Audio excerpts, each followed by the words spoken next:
সুবহানাল্লাযী আসরা বিআবদিহি লাইলাম মিনাল মাসজিদিল হারাম ইলাল মাসজিদিল আকসাল্লাযী বারাকনা হাওলাহু লিনুরিয়াহু মিন আয়াতিনা।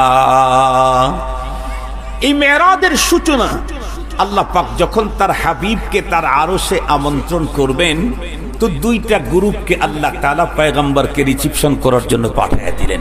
দুইটা গ্রুপ, একটা হলো সমস্ত নবীদেরকে পাঠালেন, বললেন আপনারা যান, আমার হাবিব আমার সাথে সৌজন্য সাক্ষাতে আসমানে আসতেছে, আরশে আসতেছে, আমি তাকে আরশে আমন্ত্রণ করেছি, আপনারা তাকে রিসিভ করার জন্য বাইতুল মুকাদ্দাসে যান।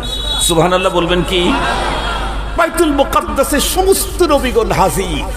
জিবরাইল আমিনকে বললেন আপনি বাইতুল মুকাদ্দাসে থেকেন না, আপনি আমার নবী কোথায় ঘুমিয়ে আছে শয়ন কক্ষে চলে যান। সুবহানাল্লাহ। মেহমানকে ইস্তেকবাল করা, রিসিপশন করা আল্লাহর সুন্নত, আল্লাহর তরিকা। আল্লাহ তার হাবিবকে দাওয়াত দিয়েছেন আরশে, আমন্ত্রণ করেছেন আরশে, তাকে রিসিভ করার জন্য জিবরাইলকে পাঠায়া দিয়েছেন পয়গম্বরের শয়ন কক্ষে। এটা সুন্নত, শুধু নবীদের সুন্নত না, আল্লাহ পাকের সুন্নত। জিবরাইল আমিন পয়গম্বরের শয়ন কক্ষে গিয়ে নবীজিকে জাগালেন, বললেন নবীজি যেতে হবে। কোথায়? কয় সেই সফরে। কোন সফর? কয় আল্লাহর আরশে। বলেন তো দেখি কি পরিমাণে মজা। আপনারা যাদের অন্তরে রাসূলের প্রেম আছে, সবসময় ধান্দা দেখেন কবে মদিনায় যাব। যদি যেতে পারতাম, এমতো অবস্থায় এখনই যদি কেউ এসে বলে দোস্ত আগামীকালকেই তোমার মদিনার সফর, তাহলে আজকে রাত্রে কি আর ঘুম হবে? আনন্দের চোটে কখন যাব, কখন উড়াল মারব। মদিনার সফর যদি এত আবেগী হয়, মদিনার মালিকের কাছে সাক্ষাতের সফর এটা কি পরিমাণে আবেগের হতে পারে। বিশ্বনবীজি বেরিয়ে গেলেন জিবরাইল আমিনের সঙ্গে। বাইরে এসে দেখলেন জিবরাইল আমিন আল্লাহর পয়গম্বরকে, বন্ধুরা আমার, সেখান থেকে বাইতুল্লাহ থেকে বাইতুল মুকাদ্দাস পর্যন্ত নেওয়ার জন্য সোয়ারি একটা নিয়ে আসছেন, কিন্তু দেখতে তেমন একটা বড় না, গাদা আর খচ্চরের মাঝামাঝি। পয়গম্বর তার উপরে উঠে বসলেন। এত ছোট্ট একটা বাহন, কিন্তু তার চলার গতি বর্ণনা করার মতোই না। বাহনটা ছোট কিন্তু পার আল্লাহ, আমাদের মানুষের দৃষ্টির শেষ সীমানা ওই বাহনের এক কদম, এক কদম। বলুন তো দেখি এমন তেজস্বী কোন বাহনের উপরে বিশ্বনবীজি যখন চড়ে বসলেন, সা করে অল্প টাইমের ভিতরে পয়গম্বরকে নিয়ে বাইতুল মুকাদ্দাসে হাজির হয়ে গেলেন। বাইতুল মুকাদ্দাস জিবরাইল আমিন বাইতুল মুকাদ্দাসে যাওয়ার পরে পয়গম্বরের বাহনখানা একটা জায়গায় বেঁধে দিয়ে পয়গম্বরকে বললেন আপনি নামুন। নবীজি নামলেন, ততক্ষণে তাকায় দেখেন পুরা বাইতুল মুকাদ্দাস ভর্তি হয়ে গেছে। কেন? 1,09,000,000 অধিক পয়গম্বর তখন বাইতুল মুকাদ্দাসে হাজির। মজার কথা খুব ভালো করে বুঝবেন। জিবরাইল আমিন আমার পয়গম্বরকে ডেকে বলতেছেন, জিবরাইল আমিন ডেকে বলতেছেন নবীজি এইখানে নামাজ হবে, নামাজ। এক পর্যায়ে জিবরাইল আমিন নিজেই মুয়াজ্জিনি করতে গিয়ে আজান দিয়ে দিলেন। আর সেই আজানের পরে ইমামতির জন্য সামনে বাড়ায় দেওয়া হলো রহমতে আলম সাল্লাল্লাহু আলাইহি ওয়াসাল্লামকে। আমার পয়গম্বরের ইমামতিতে নামাজ হয়ে গেল, নামাজ কমপ্লিট। এখন জিবরাইল আমিন ডেকে বলে নবীজি এখন আমি আর আপনি উপরের দিকে ফ্লাই করব, উপরের দিকে উঠতে থাকবো। দুইজনে মিলে উপরের দিকে উঠতে উঠতে এক পর্যায়ে আল্লাহ পাকের আরশ পর্যন্ত চলে গেলেন পয়গম্বর। আল্লাহ পাকের আরশে যাওয়ার পরে রব্বে করিমের সঙ্গে পয়গম্বরের কথোপকথন হলো। আমার আজকের আলোচনার সাবজেক্ট হলো, বিষয়বস্তু হলো সম্পর্কের দাম, সম্পর্কের মূল্য। এই যে আপনারা অনেক কষ্ট করে নানা ব্যস্ততাকে পিছনে ফেলে রেখে উলামায়ে কেরামের সাথে সুসম্পর্ক গড়ার জন্য উলামায়ে কেরামের মজলিসে এখানে এসেছেন, যে আলেম ওলামাদের সাথে সম্পর্কের কথা সভাপতি মহোদয় আমাদেরকে বললেন বারবার, ওলামায়ে কেরাম দিনদারদের সাথে সম্পর্কের কতটুকু প্রয়োজনীয়তা আছে আর সম্পর্কের দ্বারা কি ফায়দা হয়, এই বিষয়টা নিয়েই আমি আজকে আপনাদের খেদমতে আলোচনা করব। মুহতারাম হাজিরিন, যেহেতু সময় কম, এ কারণেই মোকদ্দমা ভূমিকা পেশ করার মতো সুযোগ নেই। সহজে একটা কথা বলি, যে কথাটা চিরাচরিত সত্য। এ পৃথিবীতে প্রতিটি বস্তু, প্রতিটি মানুষের দাম মূলত সম্পর্কের কারণেই কমে এবং বাড়ে। সম্পর্কের কারণে জিনিসের দাম বাড়ে, আবার সম্পর্কের কারণেই জিনিসপত্রের দাম, মানুষের দাম কমে যায়। সহজে বুঝবার জন্য আমরা যদি বলি, বর্তমানে আমার মনে হয় খুব একেবারে প্রত্যন্ত গ্রাম যদি হয়, যেই গ্রামে একটা বাড়িও পাকা ঘর নেই, সেই গ্রামেও যদি নতুন কোনো মসজিদ শুরু করে, দেখবেন গ্রামের মানুষের মনের আবেগ হলো আমাদের বাড়ি ঘর পাকা থাক আর নাই থাক, কিন্তু মসজিদটা আমরা পাকাই করব। নতুন করে কোনো মসজিদ কাঁচা কেউ শুরু করে না। তো পাকা মসজিদ করবে, গ্রামের মানুষের তো ওই পরিমাণে অ্যাবিলিটি নেই, বলে আমরা হারিয়ে দেব। তো চাঁদা উঠাইছে একবার, কিছু হয়েছে, আবার এরপরে কিছু হয়েছে। তার মানে গরিব মানুষ, তো দিন মজুর, খেটে খাওয়া কৃষক মানুষ, কত টাকায় চাঁদা দিবে? শেষ পর্যন্ত 1-1.5 বছরে যোগ্যতার চাইতে বেশি চাঁদা প্রদান করেও সাতটা হয়েছে, ওয়ালটা তুলতে পারছে, কিন্তু ফ্লোরের যেখানে সেজদা করবে এই জায়গায় আর কাজ করতে পারতেছে না। তাদের দিলের তামান্না হলো ফ্লোরে কমপক্ষে আমরা টাইলস লাগাবই। এখন টাইলস ছাড়া ফ্লোর চলে না, নেই টাকা। এক পর্যায়ে আশেপাশের গ্রামের ভিতরে এক গ্রামের এক ধনী মানুষ, উনি যেমন সম্পদ আছে তেমন মনও আছে। উনি বিভিন্ন সময় মাদ্রাসা মসজিদে সহযোগিতা করেন। গ্রামের মাতব্বরেরা একসঙ্গে মশওয়ারা করে বলল, সবাই মিলে চলো ওনার কাছে যাই। উনি তো বিভিন্ন জায়গায় দান সৎকার করেন। এক পর্যায়ে তারা গিয়ে তাকে বলল, বলার পরে উনি চলে আসলেন। চলে এসে মসজিদ দেখে ওনার দিলটা একদম আবেগাপ্লুত হয়ে গেল। এই গ্রামের মানুষ এত সুন্দর মসজিদ এ পর্যন্ত নিয়েছে, কিভাবে নিলেন? তো তারা বলতেছে যে, স্যার বা আঙ্কেল বা মুরব্বী, আমরা 2 বছর হয় কোনো কাজ করি না, সর্বোচ্চ সহযোগিতা করে এ পর্যন্ত নিয়েছি। তা আমাদের দিলের বড় আবেগ, আমাদের মসজিদের ফ্লোরটা একটু টাইলস লাগাবো, কিন্তু সে অ্যাবিলিটি আমাদের নেই। উনি আবেগ আপ্লুত হয়ে বলে ফেললেন, শুধু টাইলস হবে না, বরং সবচেয়ে দামি টাইলস আমি লাগাই দিচ্ছি। পুরা গ্রামের মানুষ খুব খুশি। আমাদের মতো গরিব গ্রামের মসজিদে উন্নত টাইলস, এ তো জাহে কিসমত, এ তো কিসমতের ব্যাপার। উনি গরিব মানুষের আবেগ দেখে বললেন, তোমাদের কোনো চিন্তা করতে হবে না, টাইলস মিস্ত্রি সব আমি ঠিক করে নিয়ে আসছি। উনি ঢাকা থেকে টাইলস কিনে নিয়ে আসলেন, মিস্ত্রি রাজধানী থেকে নিয়ে আসলেন, এসে ফ্লোরে সুন্দর করে টাইলস লাগাই দিলেন। লাগানোর পরে কিছু টাইলস ওনার বেঁচে গেল, যেই টাইলসগুলি নর্মাল কোনো জেলা শহরে পাওয়া যায় না, বিদেশি টাইলস, ঢাকাতেই 2-1টা দোকানে মিলে। ওনার তখন গ্রামের ভিতরে বাংলো বাড়ির কাজ চলতেছিল, তো অনেক টাইলস বেঁচে গেছে, ফেরত দিয়ে লাভটা কি, কস্টিং অনেক বেশি আসবে।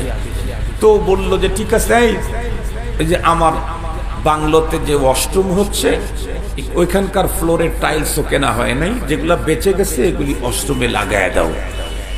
খুব ভালো করে বুঝবেন, টাইলস এক দামের, একই কোম্পানির, এক দোকান থেকে কেনা, ক্রেতাও একজন, ফিটিংস মিস্ত্রিও একজন, মাল মশলা একই রকমের, কিন্তু টাইলসটা লাগতো 2 জায়গায়।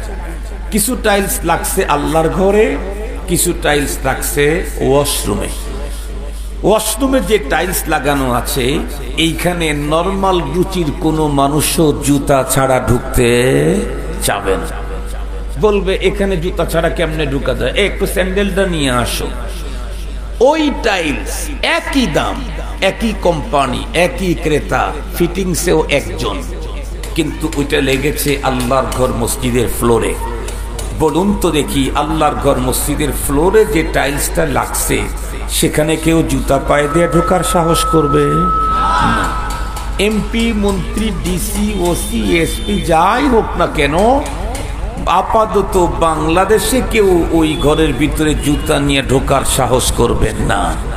বরং ঈমান যদি থেকে থাকে তাহলে যত বড় পীর, মাশায়েখ, বুজুর্গ, আল্লাহওয়ালা, ওলি, আব্দাল, গাউস, কুতুব, মন্ত্রী, এমনকি প্রাইম মিনিস্টারও যদি হয়, অন্তর্বর্তীকালীন সরকারের প্রধানও যদি হয়, তাহলে ওই টাইলসের উপরে জুতা তো নেবেই না, বরং নিজের কপাল ঠেকানোকে সৌভাগ্য মনে করবে। আমি যদি এখানে আমার কপালটা ঠেকাতে পারি তাহলে আমার জাহে কিসমত, আমার কপাল খুলবে। খুব ভালো করে বুঝবেন, টাইলস কিন্তু একটাই, কোম্পানিও একটা, দামও একটা, ক্রেতাও একজন, ফিটিংসে একজন, কিন্তু একটা টাইলসের সম্পর্ক হয়েছে ওয়াশরুমের সাথে, ওর মর্যাদা নিচে গেছে। আর একটা টাইলসের সম্পর্ক হয়েছে আল্লাহর ঘরের সাথে, ওর মর্যাদা এত বাড়ছে, রাষ্ট্রপ্রধানও সেখানে নিজের কপাল ঠেকানোকে মর্যাদা মনে করে। তাহলে বোঝা গেল সম্পর্কের কারণে যে প্রতিটি বস্তুর দাম কমে এবং বাড়ে। মুহতারাম হাজিরিন, সম্পর্কের কারণে এমন দাম কমে বাড়ে, সম্পর্কের এত দাম, আত্মীয়তার চাইতে অন্য সম্পর্কের দাম বেশি। ব্লাড কানেকশন আছে কিন্তু অন্য দিক থেকে সুন্দর কানেকশন নেই, তার চাইতেও অন্য দিক থেকে সুন্দর কানেকশন আছে, সুসম্পর্ক আছে, ব্লাড কানেকশন নেই, এর দাম বেশি। মুহতারাম হাজিরিন, আপনাদেরকে সহজে বুঝবার জন্য বলি, আমাদের বিগত সময় তো বাংলাদেশে একটা অবস্থান ছিল, ধরে নেন আপন দুই ভাই, তাদের আর কোনো ভাই বোন নেই, কিন্তু আপন দুই ভাই হলে কি হবে, তাদের পরস্পরের সম্পর্কটা খুবই দাওমাস সম্পর্ক, সিরিয়াস। এমতো অবস্থায় এক ভাইয়ের দাপট, পাওয়ার আর চেয়ার যত বাড়বে, আর এক ভাইয়ের সুবিধা বাড়বে না অসুবিধা বাড়বে? বুঝে বলবেন, বুঝে বলবেন। সুবিধা বাড়বে না অসুবিধা বাড়বে? সম্পর্ক যদি খারাপ থাকে তাহলে সুবিধা বাড়বে না অসুবিধা বাড়বে, বরং ওই ভাইয়ের পাওয়ার যত বাড়বে এই ভাইয়ের জীবনের ঝুঁকি তত বাড়বে। কেন? দুইজনের সাথে সম্পর্ক ভয়ঙ্কর খারাপ, একজনের পাওয়ার যত বাড়বে অপরজনের অবস্থা তত খারাপ হবে। পক্ষান্তরে যদি ওই এমপি, তার সাথে যদি সম্পর্ক হয় এমন একটা মানুষের যার এ রাষ্ট্রের দিক থেকে, নাগরিকত্বের দিক থেকেও এ দেশের না, ব্লাডের কোনো কানেকশন তো নেই, বরং তার কাছে বাংলাদেশের আইডিও নেই, সে হলো কাটা তারের ওপারের লোক। চিনেন নাকি আপনারা? কাটা তারের ওপারে কারা যেন? দাদা বাবু, দাদা বাবু। যে দাদা বাবুরা আমাদেরকে মাঝে মাঝেই হুমকি দিচ্ছে, ধমকি দিচ্ছে। কিছুদিন আগেই দেখলাম একজন বক্তব্যে বলল, এখন আর আমার দেশে চিকিৎসা নিতে আসবা না, এখন যাইবা পাকিস্তানে। কয়েকদিন পরেই দেখতেছি এখন সুর আবার পাল্টে গেছে। কেন? মাত্র 3-3.5 মাসে বাংলাদেশের রোগীরা যখন সে দেশে যাওয়া বন্ধ করে দিয়েছে অথবা যাইতে পারতেছে না, ইতিমধ্যেই ওদের চুলায় আর আগুন জ্বলতেছে না। আর একটু জোরে বলেন। এই তো কালকেও দেখলাম দাদা দাদিরা এখনই আহাজারি কান্না শুরু করে দিয়েছে।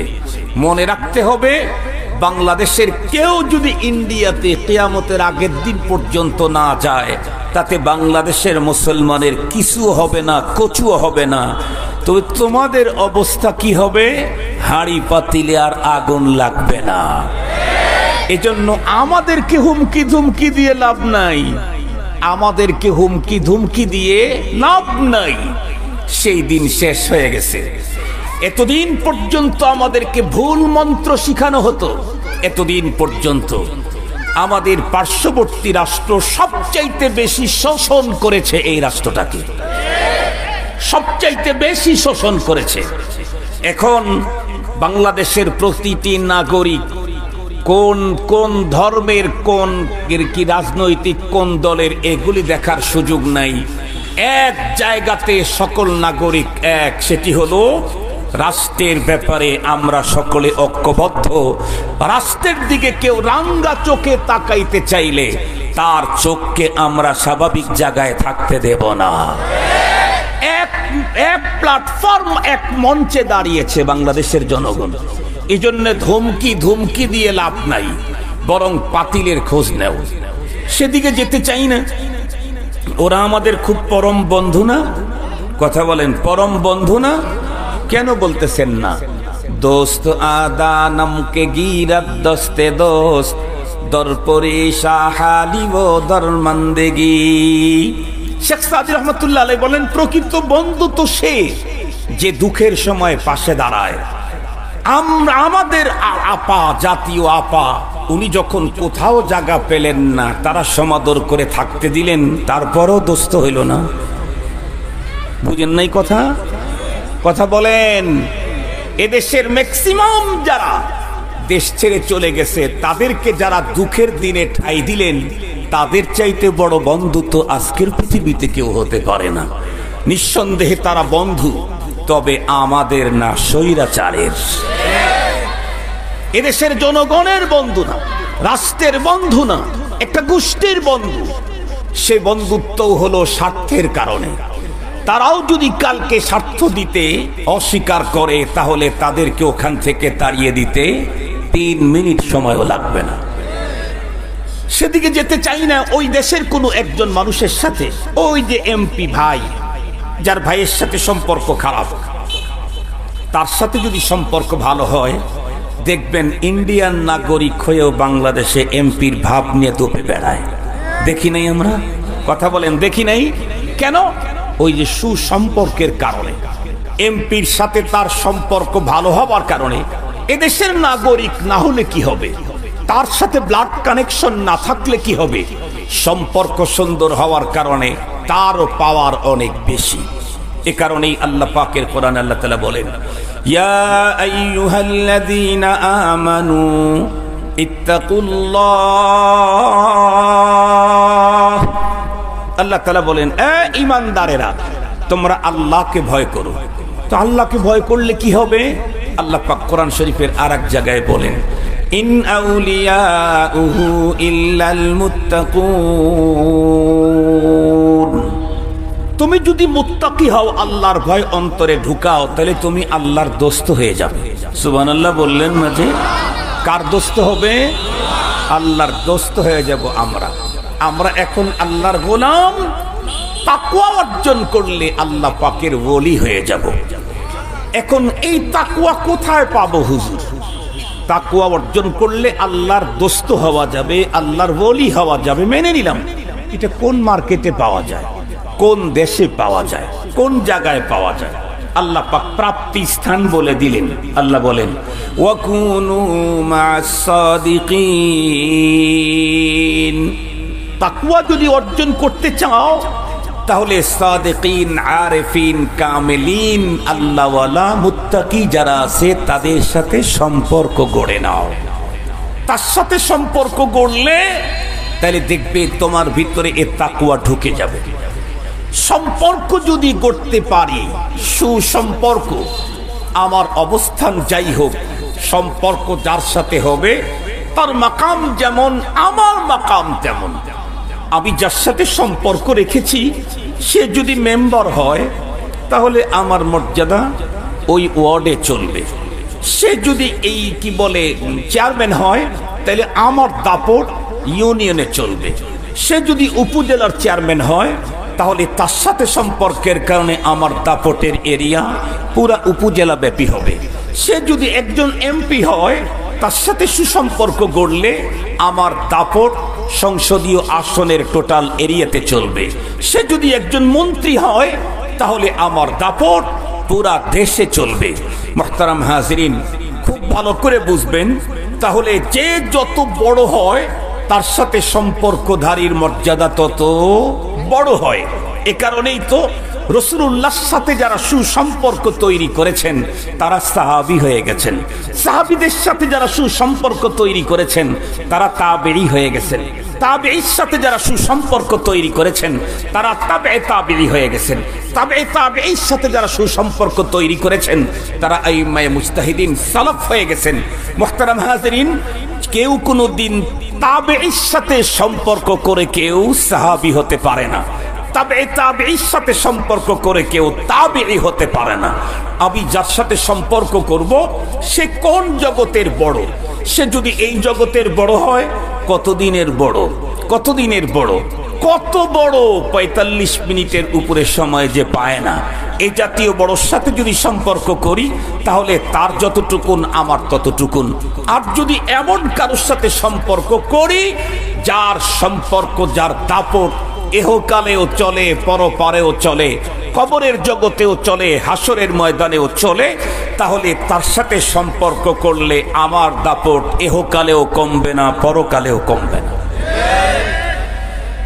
মুসলমান ভাইয়ারে আমার কথা ভালো করে বুঝবেন, সুসম্পর্কের দ্বারা একজন মানুষের মর্যাদা কি পরিমাণে বাড়ে এই প্রসঙ্গটা আপনাদেরকে বুঝাবার জন্য খায়রুল কুরুনের দুইজন মানুষের কথা বলবো। একটা হাদিস তো আমরা প্রতি জুমায় শ্রবণ করি, আল্লাহর পয়গম্বর বলেন খায়রুল কুরুনি করনি সুম্মাল্লাযীনা ইয়ালুনাহুম সুম্মাল্লাযীনা ইয়ালুনাহুম। বিশ্ব নবীজি বলেছেন সবচেয়ে উন্নত যুগ হলো আমার সাহাবায়ে কেরামের যুগ, এরপরে তাবেঈর যুগ, তারপরে তাবেঈ তাবেঈর যুগ। এই তিন যুগ সম্পর্কে আমার পয়গম্বর খায়রিয়াতের ডিক্লারেশন দিয়েছেন। এছাড়া পৃথিবীর কোন যুগ সম্পর্কে আমার পয়গম্বরের খায়রিয়াতের ডিক্লারেশন নেই। খুব ভালো করে কথাগুলি বুঝবেন। খায়রুল কুরুনের বন্ধুরা আমার, পৃথিবীর সবচেয়ে উন্নততম যুগের দুইজন মানুষের কথা আপনাদের খেদমতে বলবো, তাহলেই বুঝে আসবে সুসম্পর্কের কতটুকুন দাম। আমার জীবনে কার সঙ্গে সম্পর্ক তৈরি করা দরকার? এমপি, মন্ত্রী, মিনিস্টার, ব্যারিস্টার, লয়ার, সচিব, ব্রিগেডিয়ার, লেফটেন্যান্ট, কর্নেল, জেনারেল, টাকা পয়সাওয়ালা বন্ধুরা আমার, জমিদার, চৌধুরী, ইন্ডাস্ট্রিজ, গ্রুপ অফ ইন্ডাস্ট্রিজের মালিক, নাকি নায়েবে নবী, আহলুল্লাহ, উলামায়ে কেরাম, কার সঙ্গে সম্পর্ক গড়া দরকার এটি দিবালোকের ন্যায় স্পষ্ট হয়ে যাবে খায়রুল কুরুনের দুইজন মানুষের বন্ধুরা আমার সংক্ষিপ্ত ইতিহাস শুনলেই। তার ভিতরে একজন হলেন বেলাল হাফসি রাদিয়াল্লাহু তাআলা আনহু। আমার জানা মতে তামাম পৃথিবীতে একজন মানুষ এমন নাই যেই লোকটা ইসলাম ধর্ম গ্রহণ করেছে অথচ বেলাল হাফসির নাম জীবনে শোনে নাই, এমন মানুষ নেই। বরং এখানে অনেক মানুষকে যদি জিজ্ঞাসা করা যায় আপনার দাদার নাম জানি কি ছিল, তাহলে হঠাৎ করে বলতে পারবে না, ভুলে গেছে। এরকম লোক এখানে বহু আছে। অথবা বলবে যে হুজুর আমি একটু আব্বার কাছ থেকে শুনে আসি। কিন্তু যদি বলা হয় হাফসার ওই কৃতদাস কালো মানুষটার নাম জানি কি ছিল, এ ঠাস করে বলে দিবে উনি বেলাল হাফসি রাদিয়াল্লাহু তাআলা আনহু। আল্লাহ পাক রব্বুল আলামিন তার কি পরিমাণে কিমত দাম বাড়িয়ে দিয়েছেন। 1400 বছরের অধিক কাল হয় পৃথিবী থেকে অ্যাবসেন্ট, আজও পর্যন্ত পৃথিবীর প্রতিটি মুমিনের মুখে মুখে বেলাল হাফসির নাম। বেলাল হাফসি রাদিয়াল্লাহু তাআলা আনহু উনি একজন কালো মানুষ, জন্ম তার হাফসায়। এরপরে ঠোঁট দুটি মোটা ছিল, কথা বলতে গেলে বন্ধুরা আমার শব্দগুলি অত্যন্ত সুন্দর উচ্চারণ করতে পারতেন না। কিতাবের ভিতরে লেখছে মুয়াজ্জিন ছিলেন মসজিদে নববীর, কিন্তু আশহাদু আল্লাহ ইলাহা ইল্লাল্লাহ বলার সময় মুখ থেকে সিন উচ্চারণ না হয়ে সিন উচ্চারণ হতো। এরপরে আবার কৃতদাস, কিন্তু এই লোকটা সম্পর্ক তৈরি করেছে কার সঙ্গে? আল্লাহু আকবার, এমন একজন মানুষের সঙ্গে যিনি শুধু উম্মতের নবী নন, নবীদেরও নবী। কালো মানুষ কিন্তু গিয়ে সম্পর্ক লাগাইছে কোথায়? নবীদের নবীর সাথে সম্পর্ক লাগাইছে। শুধু উম্মতের নবী নন, আজ আদম তা ঈসা সমস্ত পয়গম্বর ছিলেন নবীদের নবী, আর আমাদের উম্মতের নবী আমাদের নবী উম্মতের নবী, নবীদেরও নবী। সুবহানাল্লাহি ওয়া বিহামদিহি। সমস্ত নবীগণ ছিলেন উম্মতের ইমাম। আমাদের পয়গম্বর উম্মতের তো ইমাম, নবীদেরও ইমাম। সুবহানাল্লাহ বলবেন না? সেই নবীদের নবীর সাথে সম্পর্ক লাগাইছে এই কালো মানুষটা। এখন তার মর্যাদা কি পরিমাণে বাড়ছে, এই প্রসঙ্গটা আপনাদেরকে বুঝাবার জন্য জানা কথা স্মরণ করায় দিচ্ছি। আল্লাহ পাক রব্বুল আলামিন তার প্রিয় হাবিবকে স্পেশাল একটা ট্যুর করাইছেন, স্পেশাল একটা সফর করাইছেন, যেই সফর পৃথিবীর কোনো পয়গম্বরের জন্য বাজেট ছিল না। সেটা হলো মেরাজের সফর। মনে আছে না আপনাদের? বলুন তো দেখি, মেরাজ দিনের বেলায় হয়েছে না রাতের বেলায়? রাতের বেলায়। আল্লাহর কোরআন আল্লাহ তাআলা বলেন, সুবহানাল্লাযী আসরা বিআবদিহি লাইলাম মিনাল মাসজিদিল হারাম ইলাল মাসজিদিল আকসাল্লাযী বারাকনা হাওলাহু লিনুরিয়াহু মিন আয়াতিনা। এই মেরাজের সূচনা আল্লাহ পাক যখন তার হাবিবকে তার আরশে আমন্ত্রণ করবেন, তো দুইটা গ্রুপকে আল্লাহ তাআলা পয়গম্বরকে রিসিপশন করার জন্য পাঠিয়ে দিলেন। দুইটা গ্রুপ। একটা হলো সমস্ত নবীদেরকে পাঠালেন, বললেন আপনারা যান, আমার হাবিব আমার সাথে সৌজন্য সাক্ষাতে আসমানে আসতেছে, আরশে আসতেছে, আমি তাকে আরশে আমন্ত্রণ করেছি, আপনারা তাকে রিসিভ করার জন্য বাইতুল মুকাদ্দাসে যান। সুবহানাল্লাহ বলবেন কি? বাইতুল মুকাদ্দাসে সমস্ত নবীগণ হাজির। জিবরাইল আমিনকে বললেন, আপনি বাইতুল মুকাদ্দাসে থেকেন না, আপনি আমার নবী কোথায় ঘুমিয়ে আছে শয়ন কক্ষে চলে যান। সুবহানাল্লাহ। মেহমানকে ইস্তেকবাল করা, রিসিপশন করা আল্লাহর সুন্নত, আল্লাহর তরিকা। আল্লাহ তার হাবিবকে দাওয়াত দিয়েছেন আরশে, আমন্ত্রণ করেছেন আরশে, তাকে রিসিভ করার জন্য জিবরাইলকে পাঠায়া দিয়েছেন পয়গম্বরের শয়ন কক্ষে। এটা সুন্নত, শুধু নবীদের সুন্নত না, আল্লাহ পাকের সুন্নত।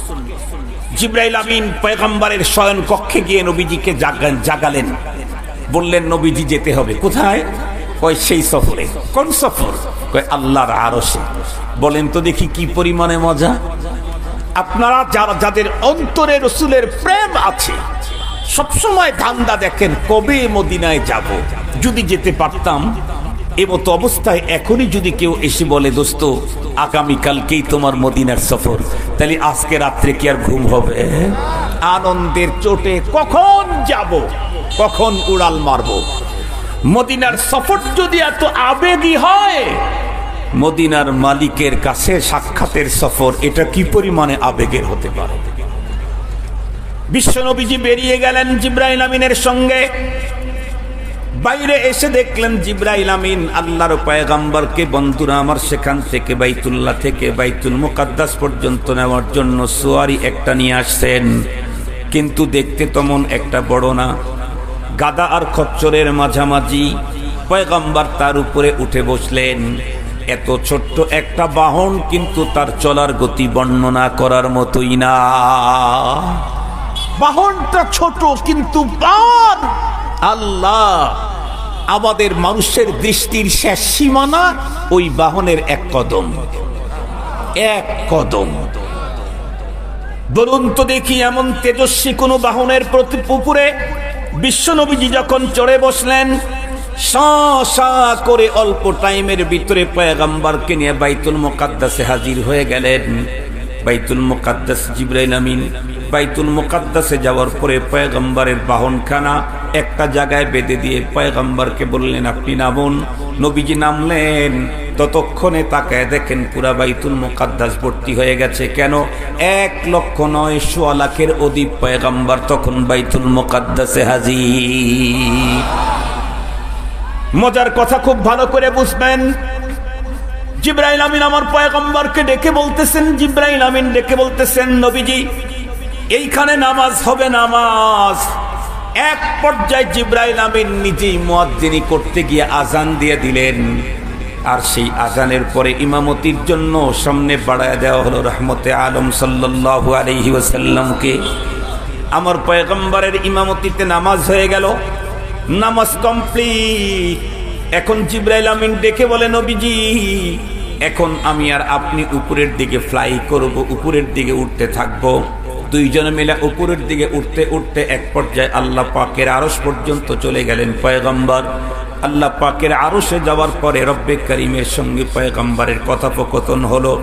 কত কাছাকাছি ছিলেন এ কথার বর্ণনা আল্লাহ নিজেই কোরআনে হাকিমের ভিতরে দিয়েছেন। আল্লাহ বলেন, ফাদানা ফাতাদাল্লা ফাকানা কাবা কাউসাইনি আও আদনা ফাআউহা ইলা আবদিহি মা আউহা। কোন বর্ণনায় এসেছে শক্তিশালী না দুর্বল তা বলতে চাই না। রব্বুল আলামিন তার কুদরতের হাতখানা পয়গম্বরের বন্ধুরা আমার কাঁধের উপরে রেখে গল্প শুরু করছেন তার হাবিবের সঙ্গে। কথা বলতে বলতে এক পর্যায়ে আল্লাহ তার হাবিবকে ডেকে বললেন, হাবিব আমার তো অনেক প্রজেক্ট, যেই প্রজেক্টের কোনো অন্ত নাই, সীমা নাই। তবে আজকের এই সফরে আমি আপনাকে দুইটা প্রজেক্ট দেখায় দিতে চাই। তার ভিতরে একটা প্রজেক্টের নাম হলো জান্নাত, আর একটা প্রজেক্টের নাম হলো জাহান্নাম। বিশ্বনবীজিকে আল্লাহ পাক রব্বুল আলামিন মেরাজের সফরে জান্নাত আর জাহান্নামকে দেখায় দিয়েছেন। এ কারণেই তো আমরা বয়ানে বলে থাকি পৃথিবীর সমস্ত নবী রাসূলগণ জান্নাত জাহান্নামের ওয়াজ করেছেন না দেখে, আর আমার পয়গম্বর জান্নাত জাহান্নামের ওয়াজ করেছেন নিজের চোখে দেখে এসে। নিজের চোখে দেখেছেন আমার হাবিব। আল্লাহ পাকের পয়গম্বর বলেন, আমি এক পর্যায়ে যখন জান্নাতের গেটের ভিতরে ঢুকলাম, সদর গেটের ভিতরে পা দেওয়ার পরেই সামনের দিকে তাকায় দেখি আমার কালো বেলালে হাফসি জান্নাতের ভিতরে খরম পায়ে দিয়ে হাঁটাহাঁটি করছে। আল্লাহু আকবার বলেন, আল্লাহু আকবার। অনেকের মনের মধ্যে প্রশ্ন হতে পারে, হুজুর আল্লাহর পয়গম্বরকে তো আল্লাহ পাক মেরাজের সফরে নিয়ে গেছেন, কিন্তু বেলালে হাফসি তখন তো ইন্তেকাল করেননি, তখন তো মদিনাতে ছিলেন হযরতে বেলালে হাফসিকে জান্নাতের ভিতরে পয়গম্বর কেমনে চলতে দেখলেন? এই প্রশ্ন যদি করেন তাহলে বলবো এই দিকে তাকাইলে তার উত্তর পাওয়া যাবে। এই যে দুইটা দাঁড় করানো আছে মোবাইল, এই মোবাইলের ভিতরে যদি লাইভ অপশন চালু করে থাকে তাহলে আমি তো বক্তব্য দিচ্ছি আপনাদের এলেঙ্গার। বন্ধুরা আমার, এই মাঠের ভিতরে এই জায়গাতে লাইভ অপশন যদি চালু করে থাকে আর এই অপশনে যদি আমেরিকার কেউ এখন ঢোকে, সে দেখবে এখন আমেরিকার ওখানে স্ক্রিনের ভিতরে আব্দুল বাসেত এভাবে হাত উঁচু করে মোবাইলটা দেখতেছে। কেউ যদি লন্ডনে থাকে সেও দেখবে, কেউ যদি জাপান, জার্মানি, স্কটল্যান্ড, আয়ারল্যান্ড, ফিনল্যান্ডে থাকে সেও দেখবে, কেউ যদি ঢাকার রাজধানীতে দেখতে চাও সেও দেখতে পাবে।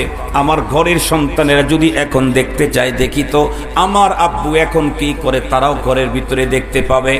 মানুষের তৈরি করা প্রযুক্তির কারণে এক আব্দুল বাসেতকে যদি লক্ষ জায়গায় দেখা যায়, এই মানুষটাকে যেই রব্বে করিম তৈরি করেছেন তার প্রযুক্তির মাধ্যমে মদিনার বেলালে হাফসিকে কি জান্নাতে দেখা যায় না? মানুষের প্রযুক্তির কারণে এক জায়গার আব্দুল বাসেত খানকে লক্ষ জায়গায় যদি দেখা যায়, রব্বুল আলামিনের প্রযুক্তির মাধ্যমে বেলালে হাফসি মদিনাতুল মুনাওয়ারাতে আছেন, তাকে জান্নাতে দেখা কোনো বিষয় নেই। এখন কথা হলো, বেলালে হাফসিকে আল্লাহ পাক জান্নাতে তার হাবিবকে দেখায় দিলেন কেন? মূলত এই কথা বুঝাবার জন্য, হাবিব আমার, বেলাল কালো হলে কি হবে? বেলাল কৃতদাস হলে কি হবে? বেলাল হাফসায় জন্মগ্রহণ করলে কি হবে? বেলালের ঠোঁট গুলি মোটা হলে কি হবে? বেলাল সব দিক থেকে অনেক নিম্নমানের হলে কি হবে? আপনার সাহাবত আর আপনার সাথে সুসম্পর্ক তৈরি করার কারণে দেখেন কৃতদাস কালো বেলালের মর্যাদাটা কোথায়। নিজের চোখে দেখে যান বেলালে হাফসির মাকাম কোথায়। মুহতারাম হাজরিন, আমি কোন বংশের, কোন ঘরের, কোন এরিয়ার, কোন সভ্যতার, কোন চামড়ার, কোন ডিজাইনের, কোন সংস্কৃতির, কোন রুচির, এটি বড় কথা নয়। আমার সুসম্পর্ক কার সাথে, আমি কার সভ্যতা মেনে চলি, আমি কার সংস্কৃতিকে হৃদয়ে ধারণ করি, আমি কার তাহজিব তামাদ্দুনকে চয়েস করি, আমি কার মতো জীবন কাটাতে চাই, এটাই হলো সবচেয়ে বড় বিষয়। মুহতারাম হাজিরিন, আমি নরমাল ফ্যামিলির লোক হলেও আমার সম্পর্ক যদি হয় আল্লাহর কোরআনের সাথে, যদি সম্পর্ক হয় আল্লাহর রাসূলের সাথে, যদি সম্পর্ক হয় নায়েবে নবী উলামায়ে কেরামের সাথে, তাহলে বেলাল হাফসি কালো, বেলাল হাফসি কৃতদাস, তার মাকাম যেমন উঁচা হয়েছে আমার মাকামও সেভাবেই উঁচা হবে। মুসলমান ভাইরা আমার কথা ভালো করে বুঝবেন। ওই যুগের আরো একজন মানুষের কথা বলি, তাহলে খুব ভালো বুঝে আসবে। ওই যুগে আরো একজন মানুষ ছিল, যেই লোকটার চেহারা এত উন্নত ছিল, যে উন্নত চেহারার কারণে বন্ধুরা আমার তাকে বলা হতো আবু লাহাব। আমরা আপনাদেরকে বুঝাবার জন্য একটা মিসাল দিলে বুঝবেন। আমাদের বাড়ি ঘর অথবা আমাদের অঞ্চলের ভিতরে কোনো একজন ছেলে অথবা মেয়ের চেহারা যদি অস্বাভাবিক অবর্ণনীয় সুন্দর হয়, তখন আমরা বলি অমকের চেহারার মধ্যে আগুন লাগছে, মনে হয় আগুন, চেহারা না আগুন, এ কথা বলি না বন্ধুরা আমার। অনেক বেশি সুন্দর হলে আমরা তাকে বলি ওর চেহারার ভিতরে আগুন জ্বলতেছে, দেখো না আগুনের মতো জ্বল করে। বন্ধুরা আমার, আমরা তো আগুন বলি, আরবের মানুষগুলা বন্ধুরা আমার সেই দ্বারে লাহাব বলে। হযরতে বন্ধুরা আমার পয়গম্বরের আপন চাচা আবু লাহাব চেহারা এতটাই সুন্দর ছিল, যার কারণে তাকে আবু লাহাব বলা হতো।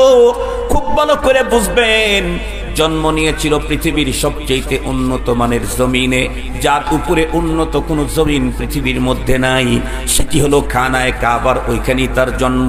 একদিকে খানায়ে কাবা, পাশে আছে হাতিম, ওখানেই আছে মাকামে ইব্রাহিম, তার পাশেই আছে সাফা মারওয়া, তার পাশেই বন্ধুরা আমার মিনা মুজদালিফা, এর অদূরেই আছে বন্ধুরা আমার আরাফা, এর বন্ধুরা আমার মাঠের এক কর্নারে আছে জাবালুর রহমা। এত কিছু উন্নত জিনিস যেই জমিনের ভিতরে আল্লাহ পাক রব্বুল আলামিন সেটিং ফিটিং করেছেন, সেই জমিনের ভিতরে জন্মগ্রহণ করলো আবু লাহাব। বংশের দিক থেকে কেমন? আল্লাহ, আমরা আমাদের পয়গম্বরের বংশ পরিক্রমা বর্ণনা করতে গিয়ে যতগুলি লকব আর উপাধি লাগাই, আমরা আমাদের পয়গম্বরকে ইসমাইলি বলি, আবু লাহাব ইসমাইলি।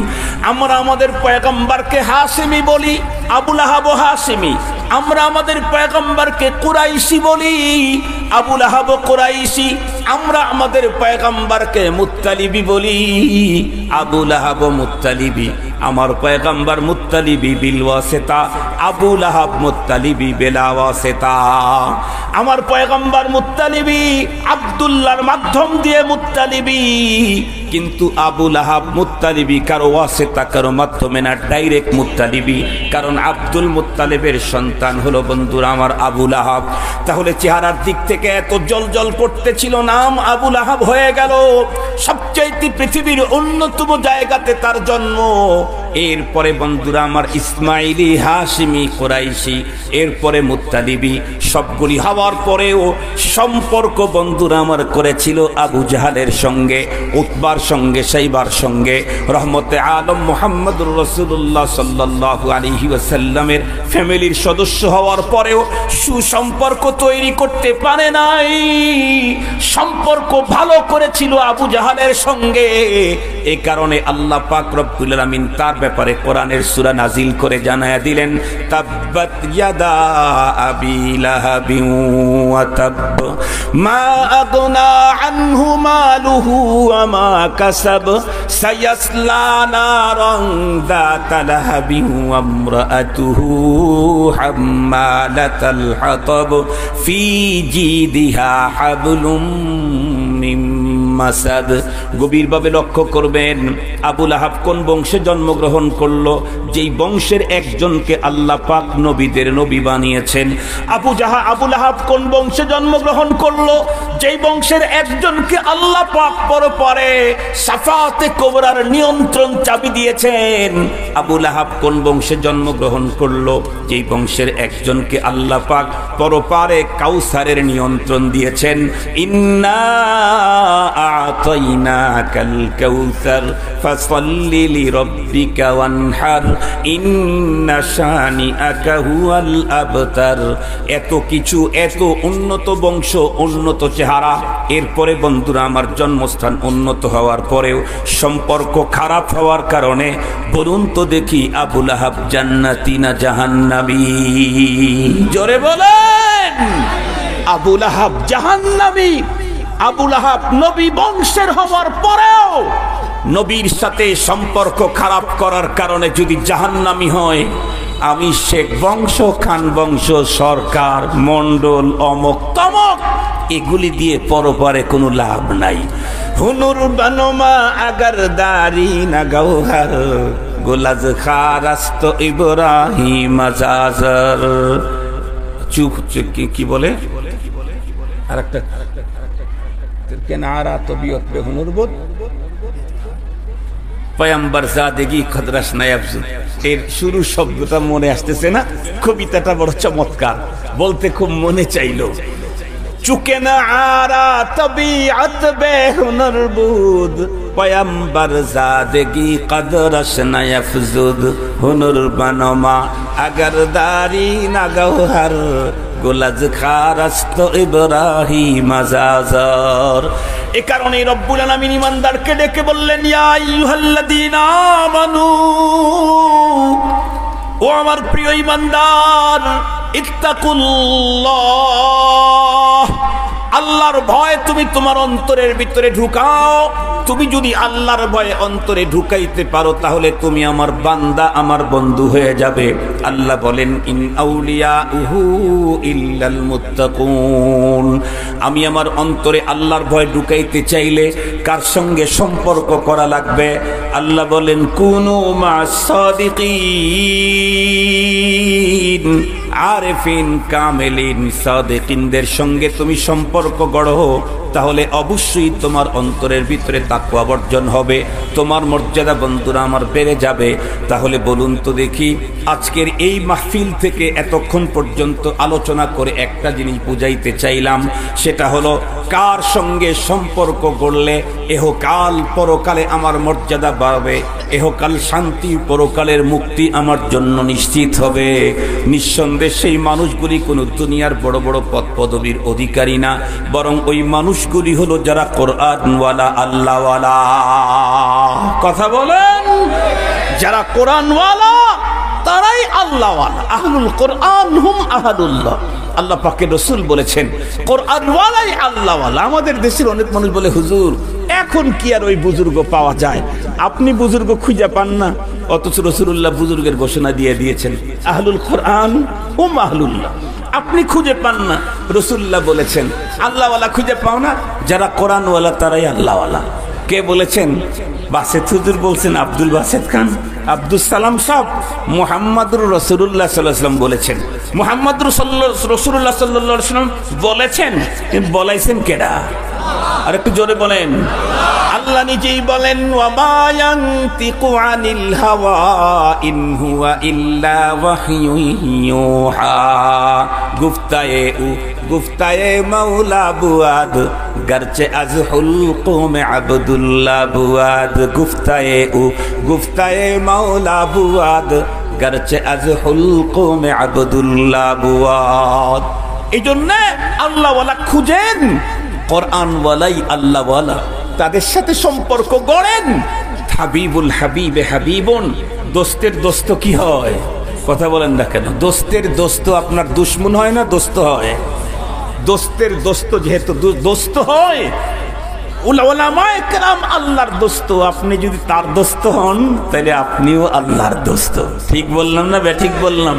মানুষ খালি নিজের দোস্তের বাড়িতে দাওয়াত খায় না, দোস্তের বাড়িতে দাওয়াত খায়।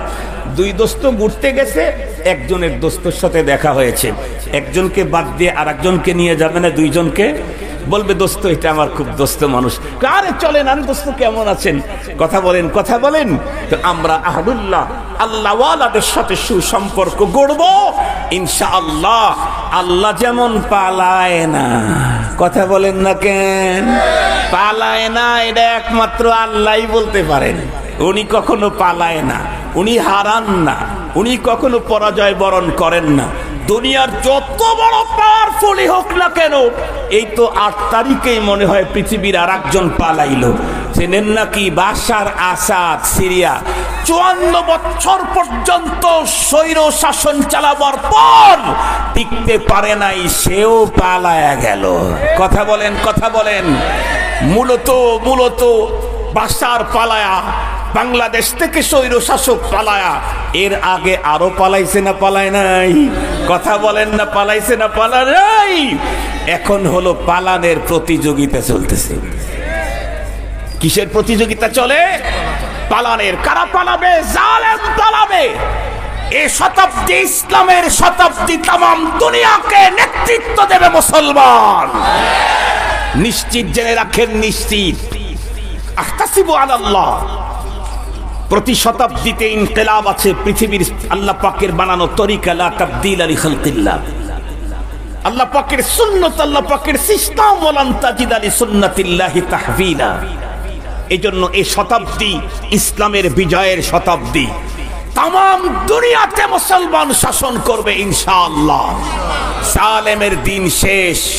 মজলুমদের পক্ষে মহান রব্বুল আলামিনের রহমতের বাড়িধারা শুরু হয়ে গেছে। আল্লাহ পাক আমাদের সকলকে আলোচিত কথা বুঝা, এর উপরে আমল করার তৌফিক দান করুক। জোরে বলেন আমিন।